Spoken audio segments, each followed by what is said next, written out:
Yes, now we start with question number 46. Last हमने किया था 45. Okay, so question number 46 start करते हैं. चैप्टर हमारा कौन सा है? चैप्टर फर्स्ट का ही क्वेश्चन है, अनसॉल्व्ड है डी के इक्वल से. ओके, सो क्वेश्चन 46 का पहले गिवन पार्ट लिख लेते हैं, समझ लेते हैं, फिर इसके सॉल्यूशन पर आएंगे. So question 46 says A, B and C were partners in a firm. तो हमारे पास तीन पार्टनर हैं इस क्वेश्चन में. On 1st of April 2015, their capital stood at, इनके कैपिटल के बैलेंस दे रखे हैं हमें 1 अप्रैल 2015 के, लिख लेते हैं. देखिए तीन पार्टनर हैं A, B and C, right. इनके कैपिटल के बैलेंस दे रखे हैं हम लोगों को.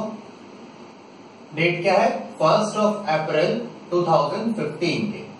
बैलेंस है हमारे पास 5 लाख, 2,50,000 एंड 2,50,000. ये इनके कैपिटल के बैलेंस हैं. 5 लाख,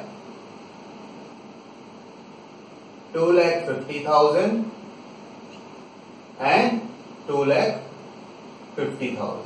ये इनके कैपिटल है. आगे क्या कहता है क्वेश्चन, ये देखते हैं. As per the provisions of the partnership deed, C was entitled for a salary of 10,000 per month. हमें सैलरी देनी है पार्टनर्स को. सैलरी किसको? केवल अभी फिलहाल एक पॉइंट में उन्होंने C के लिए सैलरी बोला है 10,000 पर मंथ. तो अगर एक महीने में 10,000 दे रहे हैं तो पूरे साल में मल्टीप्लाइड बाय 12, 1,20,000 हो जाएगा. अगर 10,000 एक महीने का तो पूरे साल भर का हो गया 1,20,000. ठीक है, आगे चलें. Partners are entitled to interest on capital. Interest की बात आ गई, यानी सैलरी केवल सी को मिली है. अब इंटरेस्ट मिलना चाहिए इन्हें. पार्टनरशिप डीड में लिखा है कि उन्हें इंटरेस्ट भी मिलना चाहिए. किस रेट से मिलना चाहिए? इंटरेस्ट मिलना चाहिए at the rate 5% per annum, right. ये उन्हें इंटरेस्ट मिलना चाहिए. आगे क्या कहता है question, profit were to be shared in ratio of capitals. अब जो प्रॉफिट शेयर होना चाहिए इनका कैसे होना चाहिए? रेशियो ऑफ कैपिटल में होना चाहिए. तो कैपिटल की रेशियो क्या है? मैं कह सकता हूं 5:2.5:2.5. ये फ्रैक्शन में है तो ऐसा कर लें. कैपिटल की रेशियो मैं लिख देता हूं profit sharing ratio, that is capital की रेशियो है हमारी इस बार जो पीएसआर है वो कैपिटल की रेशियो है. तो आप देखिए 5 लाख जो है ये इन दोनों से डबल है, तो मैं ऐसा लिख सकता हूं इन्हें 2:1:1. ये डबल है इन दोनों से, तो मैंने कहा रेशियो क्या होगी? कैपिटल की रेशियो है 2:1:1. फिर भी आप कैलकुलेट करना चाहते हैं, कैलकुलेट करके देख सकते हैं. आप 5 ऐसे लिख सकते हैं. अगर जिन बच्चों को डाउट है ना ये मैंने कैसे निकाला, तो आप ये देखिए बेटा, ये 5 है, ये 2.5 है और ये भी 2.5. अब ये 0.5 में है तो क्या करें, इसे फ्रैक्शन हटाना पड़ेगा. तो फ्रैक्शन हटाने के लिए काम करते हैं 2 से मल्टीप्लाई कर देते हैं सबको. 2 से मल्टीप्लाई किया तो ये कितना आ गया? 10. ठीक है, ये आ गया 5 और ये आ गया 5. ठीक है, अब इस रेशियो को सिंप्लीफाई करें तो क्या आ जाएगा? 2:1:1. कॉमन ले लेना 5 दोनों में, इनमें से इसमें से कॉमन लिया 5, 2 बचा. इसमें से लिया 1 और इसमें से 5 लिया 1 आया. तो रेशियो क्या आ गया हमारा? 2:1:1. ठीक है, ये हमने रेशियो ऐसे निकाल लिया. आगे चले क्वेश्चन पर. ये मैं इरेज कर देता हूं आपके लिए. ठीक है ना, ये हमने कैसे किया था बस समझा दिया मैंने. Now next question says the profit for the year ended 31st March 2016 of ₹3,30,000. इस साल का प्रॉफिट कितना है हमारा? 3,30,000 रुपए. Was divided equally without providing for the above terms. हमने क्या कर दिया है?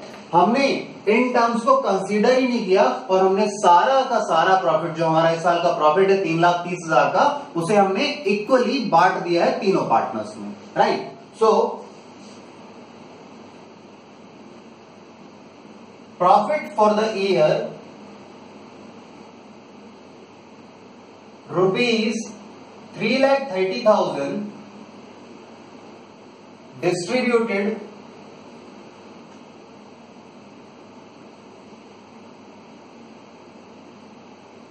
equally among the partners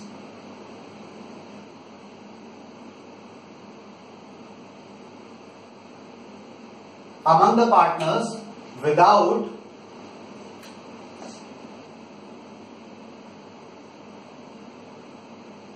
without providing for above terms.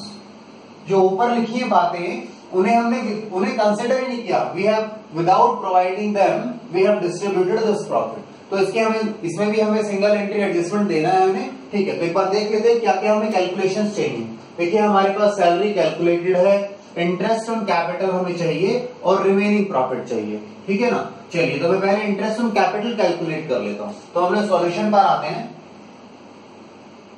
और वर्किंग नोट बना रहे हैं। फर्स्ट हम कैलकुलेशन ऑफ इंटरेस्ट ऑन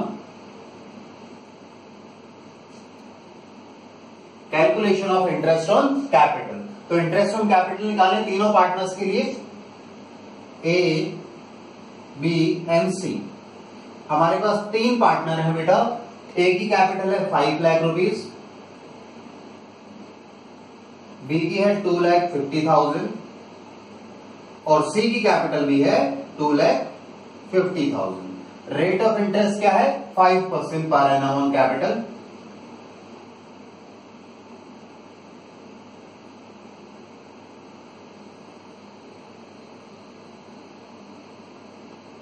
ठीक है जी। चलिए तो जरा बताइए मुझे, कैलकुलेट करके आप बता रहे हैं, मदद कर रहे हैं ना मेरी। चलिए आप बताइए कितना आ जाएगा। क्या मैं कर लूं? 5% है मेरे लिए इजी है, चलो मैं कर लेता हूं। देखिए बेटा अगर 5 लाख का 10% निकालते तो हमारा कितना आता? 50,000। 5% निकालना यानी आधा, तो 25,000 आ गई, ठीक है ना। मैं 10% ज्यादा प्रेफर करता हूं, उसे हाफ कर देता हूं क्योंकि ये 5% है। चलिए 2,50,000 का 10% कितना आना चाहिए था? 2,50,000 का 10% तो आता 25,000 रुपए, पर हमें चाहिए 5% यानी उसके आधा, तो 25,000 का आधा कितना हो गया? 12,500। सेम ये भी थे, सेम ही कैलकुलेशन है, तो ये भी 12,500 हो गया। अच्छा इनका जरा टोटल देख लें हम। टोटल देखें तो 25 और 25 50,000 हो गया, 50,000, ठीक है। तो इंटरेस्ट ऑन कैपिटल निकल गया हमारा। अब हम आते हैं अपने एडजस्टमेंट टेबल पर, ठीक है। हमें एडजस्टमेंट टेबल बनाना है और हमें बताना है वहां पर हमें क्या करना चाहिए था और हमने क्या किया, दोनों को कंपेयर करेंगे और हमारे लिए एडजस्टमेंट एंट्री आ जाएगी। चलिए समझाता हूं आपको कैसे करना है। देखिए हम एडजस्टमेंट टेबल बनाते हैं। Adjustment table for rectification of omissions. हमसे जो भूल हो गई है, हमने जो गलत किया है उसका रेक्टिफिकेशन करने के लिए हम टेबल बना रहे हैं। हमारे पास पार्टनर्स कौन कौन है बेटा? ए, हमारे पास बी एंड सी, ये 3 पार्टनर हैं and this is the total column, right. A B and C. चलिए तो तीनों पार्टनर्स के लिए देखिए, सबसे पहले हम बात करते हैं इन्हें क्या मिलना चाहिए था, राइट। फिर हम देखेंगे क्या हुआ, दोनों को कंपेयर करेंगे क्या होना चाहिए था और क्या उन लोगों ने किया है रियलिटी में, दोनों का कंपैरिजन करेंगे। चलिए तो पहले मैं लिखता हूं शुड हैव डन। क्या होना चाहिए था, ये हुआ नहीं है, ये होना चाहिए था। होना क्या चाहिए था? पार्टनर्स को इंटरेस्ट ऑन कैपिटल मिलना चाहिए था, ठीक है ना। इंटरेस्ट ऑन कैपिटल मिलना चाहिए था जो हमने अभी कैलकुलेट किया। पार्टनर्स को सैलरी मिलनी चाहिए थी एज पर पार्टनरशिप डीड, और रिमेनिंग इसके बाद अगर कुछ बच जाता प्रॉफिट तो वो इन्हें प्रॉफिट शेयरिंग रेशियो में डिस्ट्रीब्यूट हो जाना चाहिए था। रिमेनिंग प्रॉफिट को क्या करना चाहिए था? रिमेनिंग प्रॉफिट को पीएसआर में डिस्ट्रीब्यूट करना था, राइट। तो हमने ये काम नहीं किया है। हमने तो क्या किया, सारा का सारा प्रॉफिट बराबर बांट दिया, ठीक है। चलिए देखते हैं। तो इंटरेस्ट ऑन कैपिटल कितना मिलना चाहिए था? ए को मिलना चाहिए था 25,000, राइट। बी को मिलना चाहिए था 12,500।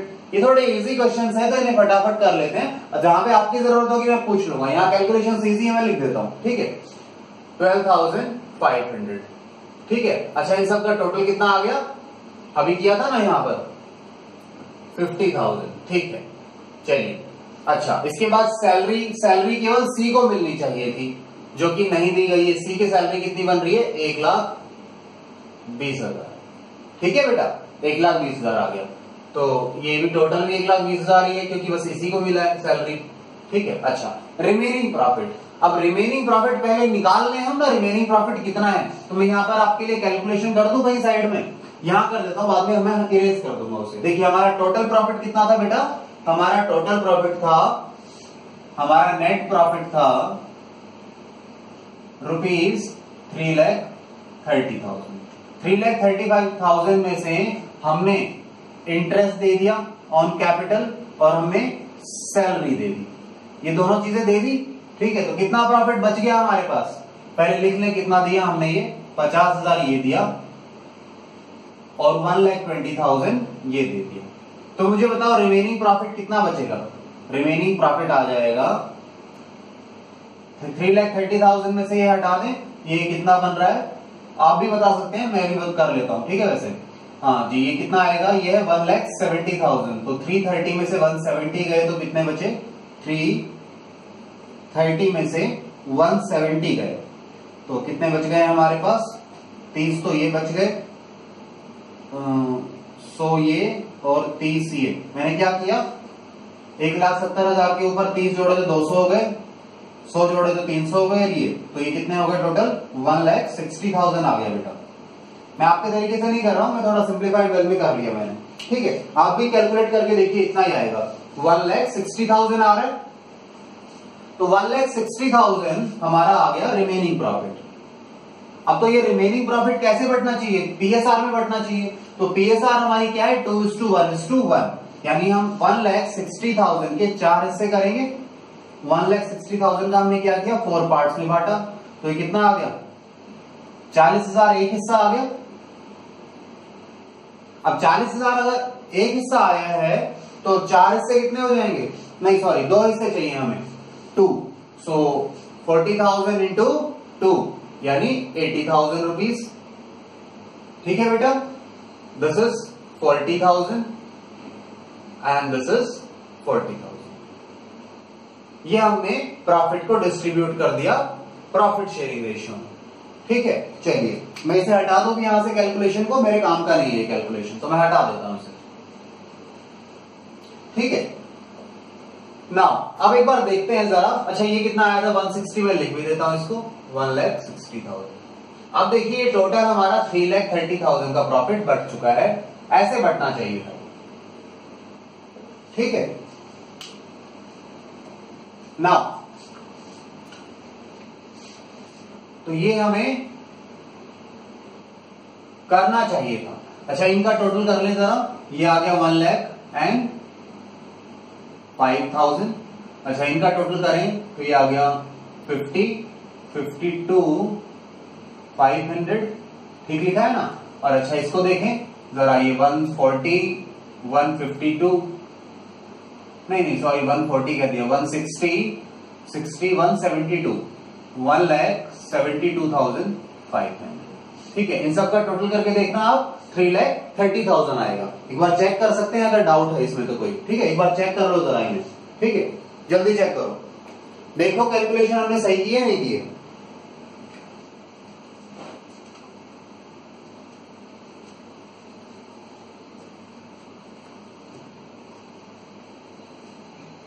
हाँ जी, तो अब आगे चले। तो ये तो हमें करना चाहिए था, ऐसे हमें अपने सारे प्रॉफिट को बांटना चाहिए था। अब देखते हैं हमने किया क्या, कंपेयर करते हैं उसके साथ। हैड डन मतलब हमने क्या किया? We have distributed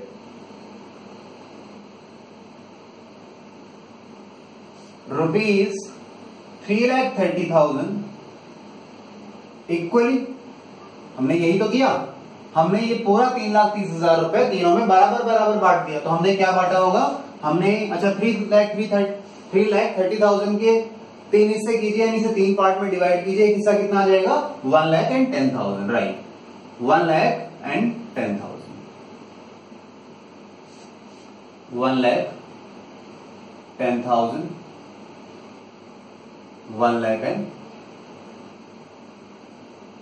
1,10,000। राइट। चलिए कंपेयर कर लेते हैं अभी ने। अब इन दोनों को, ये हमें करना चाहिए था और ये हमने किया है जो कि गलत किया है, ठीक है। दोनों को कंपेयर करते हैं, ये होना चाहिए था और ये जो हमने किया है और ये गलत हो रखा है, ठीक है ना, ऐसे थोड़ी ना बांटना चाहिए था। अब कंपेयर करते हैं, सुनिए। ए को मिलना कितना चाहिए था? ए को मिलना चाहिए था 1,05,000, पर हमने दे कितना दिया ए को हमने दे दिया 1,10,000। तो क्या करें, इससे 5,000 वापस ले लें, वापस यानी इसके अकाउंट को रिड्यूस कर दें। रिड्यूस करेंगे तो इसका अकाउंट क्या करना पड़ेगा, डेबिट 5,000 डेबिट। अच्छा, अब आते हैं हम लोग बी पर। बी को मिलना कितना चाहिए था बेटा? बी को मिलना चाहिए था 52,500 और हमने किया क्या, हमने उसे दे दिया 1,10,000। तो बताइए मुझे, मैंने ज्यादा दे दिया ना, तो कितना ज्यादा दिया पहले ये बता दो मुझे, जरा ज्यादा हमने कितना दे दिया ये बताओ, कितना? 57,500। तो 57,500 हमने ज्यादा दे रखा है, तो उससे वापस लेना है, यानी इसके अकाउंट को रिड्यूस कर देते हैं हम, क्योंकि घर से तो मंगवा नहीं रहे, उसके कैपिटल अकाउंट को हम रिड्यूस कर देंगे 57,500। तो ये भी अकाउंट डेबिट। अच्छा, अब आते हैं यहां पर। सी को मिलना चाहिए था 1,72,500, पर हमने दिया क्या है इसे? हमने इसे केवल दिया है 1,10,000। तो हम क्या करें, इसे कम दिया है हमने, तो और रिमेनिंग अमाउंट जो बच गया है वो इसके अकाउंट में जोड़ दें, यानी इसके अकाउंट को बढ़ा दें, क्रेडिट कर दें। कैपिटल अकाउंट को जब इंक्रीज करना होता है तो क्रेडिट करना होता है। अच्छा, डिफरेंस कितना आ गया? 62,500। 62,500, तो इसका अकाउंट क्रेडिट करें। चलिए, तो अब हम जर्नल एंट्री लिख लें। हमारे पास आ गया ना, किस अकाउंट को डेबिट करना है, किसको क्रेडिट करना है, विद सिंगल एंट्री आ जाएगा हमारे पास। चलिए, तो हम लिख लेते हैं एडजस्टमेंट जर्नल एंट्री, ठीक है बेटा। चलिए, एडजस्टमेंट जर्नल एंट्री लिखते हैं हम लोग। तो इसमें हमें क्या करना है? अच्छा, फिक्स कैपिटल तो नहीं है, नहीं कैपिटल फिक्स नहीं है, तो ये एडजस्टमेंट हम कैपिटल अकाउंट में कर लेते हैं। हमें करना है ए का अकाउंट डेबिट करना है, as capital account debit, B is capital account debit, to C is capital. सही लिखा है ना भाई? इन दोनों के अकाउंट मुझे डेबिट करने थे, मैंने डेबिट कर दिए हैं, और सी का अकाउंट क्रेडिट किया। अमाउंट क्या है? 5,000 तो है ए के लिए, 57,500 है बी के लिए, और सी का कितना है? 62,500। ठीक है बेटा, तो ये हमने एडजस्टमेंट एंट्री कर लिया। अच्छा, नरेशन भी लिखूं? चलो लिख देता हूं। क्या सिंपल नरेशन लिख दूं या डिटेल लिखना है? डिटेल में तो लिख देना, being omissions for interest on capital, then salary and profit, remaining profit in PSR now adjusted. या फिर सिंपली लिख दीजिए आप इसकी narration, being adjustment entry passed for omissions, जो हमसे गलतियां हो गई हैं, जो हम भूल गए हैं, ओमिशंस के लिए हमने रेक्टिफिकेशन एंट्री या फिर एडजस्टमेंट एंट्री पास कर दी है। ठीक है, तो हमारा ये सॉल्यूशन हो चुका है। आप इसे नोट डाउन कर लीजिए। मैं ऑनलाइन वाले स्टूडेंट्स के लिए अपनी क्लासेस की डिटेल डाल देता हूं, ठीक है। फिर भी कोई डाउट हो तो मुझे बताइए, कुछ समस्या है, कुछ चीज समझ नहीं आई। तो सिंपल क्वेश्चन था, इन्होंने ऐसा किया और ये करना चाहिए था, तो दोनों को कंपेयर किया, ऐसा होना चाहिए, ये हो रखा है, तो दोनों को कंपेयर करके हमने एंट्रियां निकाल ली। चलिए ठीक है, सो मैं ऑनलाइन स्टूडेंट्स जो पढ़ते हैं उनके लिए डिटेल लिख देता हूं। देखिए बेटा, हमारे चैनल का नाम है SR अकाउंटेंसी क्लासेस, ये हमारे चैनल का नाम है। ठीक है, आप YouTube पे जाएंगे तो इस नाम से हमारा चैनल है, आप हमें इसी नाम से सर्च कर सकते हैं YouTube पे, SR अकाउंटेंसी क्लासेस के। ठीक है, नेक्स्ट, अगर आपको क्वेश्चन के सॉल्यूशन में कोई डाउट आता है, कोई क्वेरी है, आपको कोई चीज समझ नहीं आ रही है, तो आप मुझे YouTube पर ही वीडियो जब देखते हैं तो नीचे कमेंट कॉलम आता है, आप वहां पर मुझे कमेंट कर सकते हैं, आपकी कोई भी क्वेरी हो क्वेश्चन के रिलेशन में। ठीक है, तो आप कमेंट भी कर सकते हैं मुझे YouTube पर ही। आप कमेंट कीजिए, मैं श्योरली रिप्लाई करूंगा। If it is related to question, कई बार रिलेवेंट क्वेरीज आ जाती है तो शायद वो हम इग्नोर कर देते हैं, but if it is really relevant to the question से रिलेटेड है तो मैं श्योरली आपको रिप्लाई करूंगा यहाँ पर। ठीक है, आप कमेंट कर सकते हैं, आप चाहें तो मुझे कॉल कर सकते हैं इस नंबर पर 92610047। ठीक है, आप कॉल भी कर सकते हैं इसी नंबर पर, मुझे व्हाट्सएप भी कर सकते हैं, यही नंबर है दोनों के लिए। ठीक है, अच्छा, इसके बाद एक इंपॉर्टेंट चीज और है आप लोगों के लिए, आप चैनल को सब्सक्राइब जरूर कर लीजिएगा। चैनल को सब्सक्राइब करने के लिए इसलिए बोल रहा हूं क्योंकि जो भी हम लेटेस्ट वीडियोस डालते हैं ना, अगर आपने चैनल को सब्सक्राइब किया है तो हमारी जो भी लेटेस्ट वीडियो अपलोड होगी यूट्यूब पर, आपको उसका एक नोटिफिकेशन आ जाएगा, अलर्ट आ जाएगा आपको कि हमने एक नया वीडियो डाला है। ठीक है, तो आपको बार बार चैनल पर आकर देखने की जरूरत नहीं है कि हमने कोई नया वीडियो डाला है या नहीं डाला, तो आप इसे सब्सक्राइब भी कर लीजिएगा। ठीक है, इसे आप नोट डाउन कर लीजिए, फिर हम नेक्स्ट क्वेश्चन पर चलेंगे। नेक्स्ट क्वेश्चन हमारा कौन सा है? 46। ये बेटा 1,10,000 कुछ नहीं, वो मैं शायद कुछ गलत लिख दिया था, ये 1,10,000 है। ठीक है, हाँ जी, चलिए तो इसे आप नोट डाउन कर लीजिए, फिर हम नेक्स्ट क्वेश्चन पर चलेंगे। लिख लीजिए।